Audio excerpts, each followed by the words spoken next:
नमस्कार दोस्तों, मैं ऑनलाइन क्लास में आपको एजुकेशन शिक्षा देने जा रहा हूँ।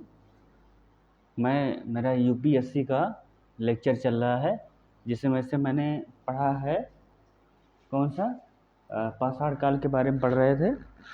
पाषाण काल के बारे में मैंने पढ़ा था क्या? सबसे पहले मैंने पूरा पाषाण काल पढ़ा था। पूरा पाषाण काल के 3 भाग पढ़े थे। ये मेरा यूपीएससी के लिए है, अदर स्टेट के लिए भी दे सकते हैं, लेकिन बेसिस मेरा यूपीएससी और यूपीपीसीएस के लिए फोकस है, और other state public service commission का लिए भी इसको मतलब ऑल इंडिया में दे सकते हैं। और पढ़ाई तो यही रहता है, थोड़ा सा अलग रहता है। तो मेरा जो पाषाण काल था उसको 3 भागों में बांटा गया था। एक पूरा पाषाण काल, दूसरा है मध्य पाषाण काल और तीसरा है नव पाषाण काल। उस पूरा पाषाण काल को 3 भागों में बांटा गया है। पहला क्या है?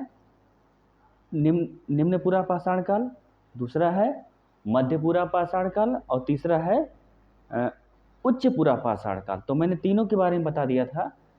2.5 लाख से 1 लाख, 1 लाख से 40,000 और 40,000 से 10,000 ईसा पूर्व। अब हम 10,000 अब मध्य पाषाण काल के 10,000 पूर्व से लेकर के ईसा पूर्व से लेकर 7,000 ईसा पूर्व तक बारे में पढ़ेंगे। हमने उसके बारे में पढ़ा था कि विभिन्न औजारों के आधार पर कि आदिमानव कैसा कैसा अपने उपकरण का उपयोग करते थे शिकार करने के लिए, अपना जीवन यापन करने के लिए। अब हम उनके औजार धीरे धीरे विकसित होते गए, रहने के तरीके का हमने तीनों में देखा कि वही शिकार और संग्राहक आखेटक संग्राहक थे। लेकिन मध्य पाषाण काल में थोड़ा सा परिवर्तन हुआ है, ये थोड़ा सा उन्नत किस्म के हो गए हैं। तो मध्य पाषाण काल का जो ईस्वी है 10,000 ईस्वी से लेकर के ईसा पूर्व से लेकर के 7,000 ईसा पूर्व तक है। और इसमें जो शिकार एवं इसको पशुपालन युग भी कहा जाता है, क्योंकि शिकार तो करने लगे लेकिन धीरे धीरे वो पशुओं का पालन भी करने लगे। जैसे जैसे हो गया गाय पालने लगे, मान लो कुत्ता पालने लगे। कुत्ता तो बहुत पहले से पालते थे, तो कुत्ता पालने लगे, भेड़ बकरी पालने लगे। धीरे धीरे उनकी शुरुआत हो गई, क्योंकि वो उससे दूध भी प्राप्त करते थे और कुछ का मांस भी खा रहे थे। जैसे आप भी देख लो, बकरी का मांस खाते हैं, बकरी भी पालन करते हैं। तो इसलिए इसको शिकार एवं पशुपालन युग कहा जाता है। इस काल में फिर क्या हुआ ना कि धीरे धीरे लोग जब अपनी लोगों को प्रति, अपने परिवार के प्रति लगाव होने लगा ना, तो जो लोग मर जाते थे फिर उनको दफनाने की जो सिलसिला शुरू हुआ मध्य पाषाण युग से ही माना जाता है। तो इसको एग्जाम में याद रख लेना कि मन कंकाल को दफनाने के जो साक्ष्य मिले हैं वो मध्य पाषाण काल से मिले हैं।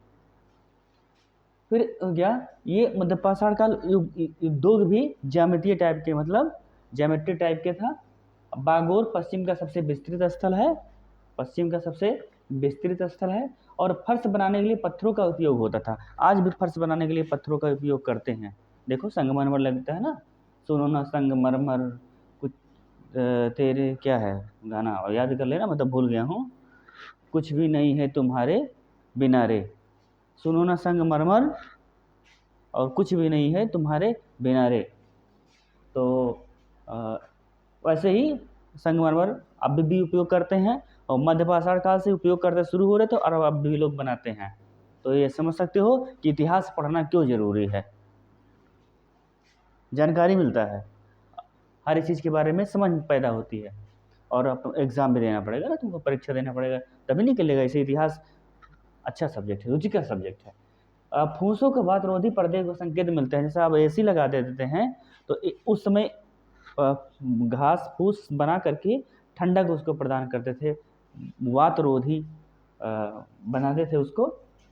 भीमबेटका की कला क्षेत्र में अद्भुत स्थल है। देखो भीमबेटका हम के बारे शुरू से पूरा पाषाण के बारे में भी, निम्न पूरा पाषाण में भीमबेटका पढ़ रहे हैं, मध्य पूरा पाषाण काल में भीमबेटका पढ़ रहे हैं, उच्च पूरा पाषाण काल में भीमबेटका पढ़ रहे हैं, और मध्य पाषाण काल मतलब लाखों वर्ष पहले पूर्व से लेकर के और 1000 वर्ष पूर्व तक, 7,000 10,000 पूर्व तक हम भीमबेटका की गुफाओं में अध्ययन करते हैं कि आदिमानव उसमें रहते थे, चित्रकारी करते थे। लगभग 10 किलोमीटर वर्ग क्षेत्रफल में ये फैला हुआ है। 500 से अधिक चित्रित शैलाश्रय हैं। और उसके बाद हम आता है नव पाषाण काल। तो अब ये हो गया है, नव पाषाण काल में लोग अन्न पैदा करने लगे। क्या पहना लगे? अन्न पैदा करने लगे, इसलिए इसको अन्न उत्पादक युग कहते हैं। और ये 7000 ईस्वी से लेकर के 1000 ईस्वी तक आता है। और नवपाषाण काल को अन्न उत्पादक युग कहते हैं। जैसे नया नया कुछ करते हैं तो नया नया खाना बनता है, तो ऐसे याद रखना कि नवपाषाण काल को अन्न उत्पादक युग कहते हैं। और मध्यपाषाण काल को हम क्या बोलते हैं? शिकार एवं पशुपालन युग बोलते हैं। इतना तैयार कर लेना।